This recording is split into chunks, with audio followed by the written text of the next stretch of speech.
Hello everyone, and welcome to my Magicka Nightblade PvP build guide. So, Nightblades got buffed, and considering they already were strong, well, yeah. Honestly, I don't remember times when Nightblades were bad on PvP. I have a feeling like they never were. They always were on top, and it's still the case. Back in the days, I used to main Stunblade, but for a couple years now I'm playing Magicka version of it. It's stronger, way more survivable, and honestly I'd say Nightblade benefits more from max spec, because first of all, most Nightblade skills cost Magicka, and Nightblade also has a passive, which gives 8% more Magicka, and no such passive for stamina. Overall, I just prefer Mag version now. Been playing it for a while and really enjoying how it performs. And now let's talk about the build itself. We'll start with the sets as usual. In my previous Magblade build, I was using Order's Wrath, Rallying Cry, 2-piece Recovery, Mark and Ring of Majesty, and 1-piece Trainee. In this build I use the same sets, except I've changed Order's Wrath for Tarnished Nightmare and 2-piece Recovery monster set for Anthelmir's Construct. Both are new sets in update 41 and they are especially good on Nightblade. I'd even say Tarnished is straight up Nightblade set and will work the best on Magblade of all classes. First of all, it procs off of crit damage, and with Cloak you can proc it on cooldown.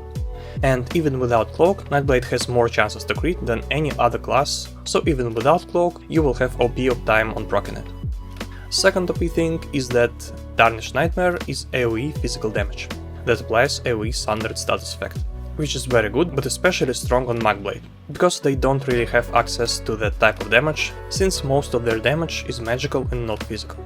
Another thing is that Tarnished gives 3 lines of crit, which is also super useful on Nightblade. And the last thing, that it's both strong single target and AoE set. On Nightblade, thanks to its huge burst damage potential, you can do really insane damage, and when you add Tarnished Nightmare to it, you'll do even more burst damage, which is honestly hard to pass on. So I'd say right now Tarnished Nightmare might be the best set for Magblade, and you should definitely use it if you play in one. Next change I made to my Magblade build was another new dungeon set, Anthelmir's Construct. Due to siphoning attacks change, which now pretty much solves any sustain issues on Nightblade, you can use another monster set other than recovery ones. So you can of course go with Balorgh, which is always a good option, but you can also try Anthelmir's Construct, which also seems like it was created for a Nightblade. Because how else can you make Nightblade burst combo even more deadly? You can add another strong proc set, which requires just 2 pieces to use. The only drawback is that you need to do a fully charged heavy attack, which is once again much easier to do on Nightblade than most other classes. First of all because of Cloak, and second of all because Nightblades were utilizing heavy attacks in their offensive toolkit all the time anyway. So the thing hits very hard, and especially combined with Tarnished Nightmare and with Nightblade's natural high damage. I really like this set and was able to delete a lot of people with it. Super fun to play with, and you don't need to be a ganker build for it. You can just attack from Cloak sometimes, or you can utilize it in just usual combo like I do as well. Other than that, other sets are the same as before. Rallying Cry, Mark and Ring of Majesty, 1-piece Trainee, all are good staple choices, nothing new here. If you want though, other good options instead of Rallying would be Wretched Fatality, and instead of Marking, Dev-Dealer's Feet. For monster set, you can change Anthelmir for Balorgh or Recovery set. And for main damage set, you can still use Order's Wrath instead of Tarnished. But in my opinion, Tarnished is the last thing you want to change on this build. Now let's talk about the skills. Once again, literally all the skills are the same as in my previous Nightblade video. The only change I've made was Cloak instead of Chemo Hunter, because now it gives Major Savagery and Prophecy, so we don't really need Chemo Hunter anymore, since we can get a lot more use from Cloak.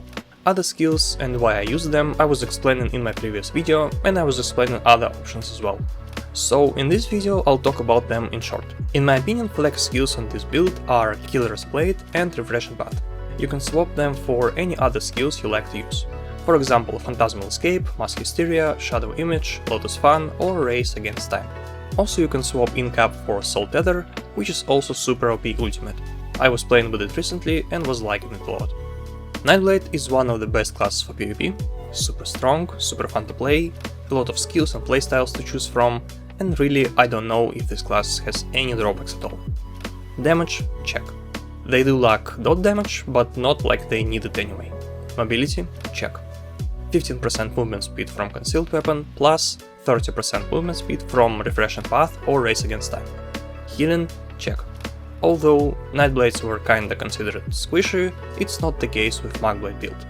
Healthy Offering plus Refreshing Path plus Hidden from Siphoning attacks plus Vigor plus Tankiness from Rallying Cry, that all gives you a lot of healing and survivability.